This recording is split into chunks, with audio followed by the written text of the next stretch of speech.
Chef Jess, and today I'm going to show you how to take this delicious locally made pinto bean tempeh and turn it into a corn tempeh Reuben.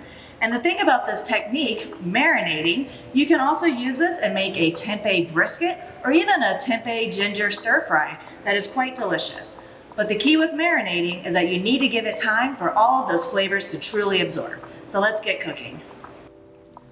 In order to infuse the tempeh with that corned beef flavor that you get with a true corned beef, we're actually going to create a bit of a brine that will need to be chilled before adding the tempeh in.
So here we have our tempeh that's in that delicious corned kind of marinade that we made right here, that brine. These pieces have been in here for about 24 hours, and these were the ones that I cut today. I also wanted to take a quick second and show you just how well this tempeh holds up in the marinade, because this has been sitting in a marinade for about 2 weeks, and as you can tell, it still has good texture and it does hold up really well. So don't be afraid of really letting your tempeh marinate for at least 24 hours to ensure that that flavor really infuses directly into the product. So I wanted to show you another marinade that you can use, and you can use this one to make a nice kind of brisket flavored tempeh. So I have some vegetable stock here, some balsamic vinegar, and you can also use apple cider vinegar if that's all that you have on hand, liquid smoke, a little bit of Worcestershire sauce, some onion powder, some garlic powder, and some paprika.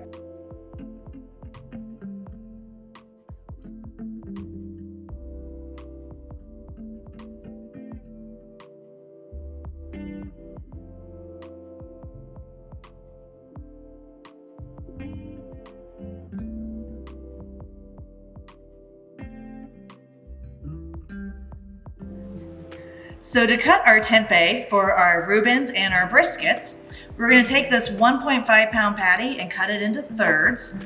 And I'm looking to get about 2 ounce patties. Again, cut it down that equator, the midline.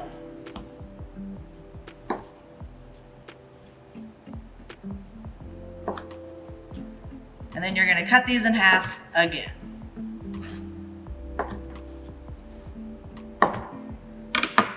And then, if I was making maybe something for like a stir fry, I would just cut cubes.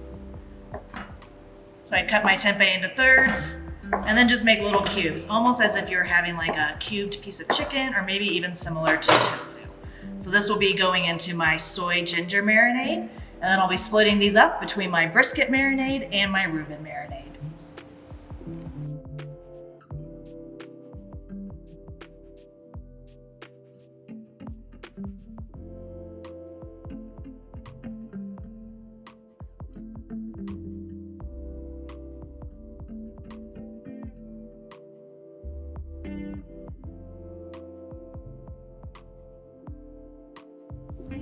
Okay, so in order to actually make your Reubens and your brisket tempeh, you have a couple different options. The key is, though, to get a nice sear on both sides of the tempeh. You can do this on your flat top, you can do it in a tilt skillet, you can even do it in a combi oven if you have that available, and really set it up to get a nice good browning on both sides of the product.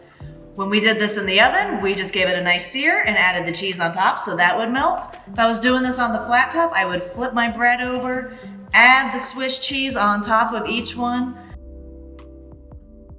We're gonna drizzle our Thousand Island on top, Put that on top of this. Delicious.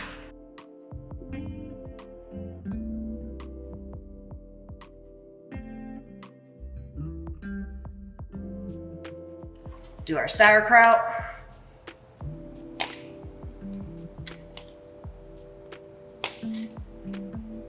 It's one of those more is always better types of situations. This one will go in and we will finish this on the flat top. Make sure it gets nice and warm, nice and melted. And then for the brisket, same thing. Just gonna do a little barbecue sauce. Put our brisket slices here. And then I like to top mine with a little bit of coleslaw, kind of like a classic brisket. And that'll be our brisket sandwich. So here's everything that we made using that marinating technique. So we have our corned tempeh Reuben, we have our tempeh brisket, and then we have our nice tempeh soy ginger stir fry that we made here today. So as you can tell, tempeh really absorbs so many different flavors. Do have fun with it, and definitely try to get more plant-based proteins into your meals and also use locally grown pinto beans. Enjoy!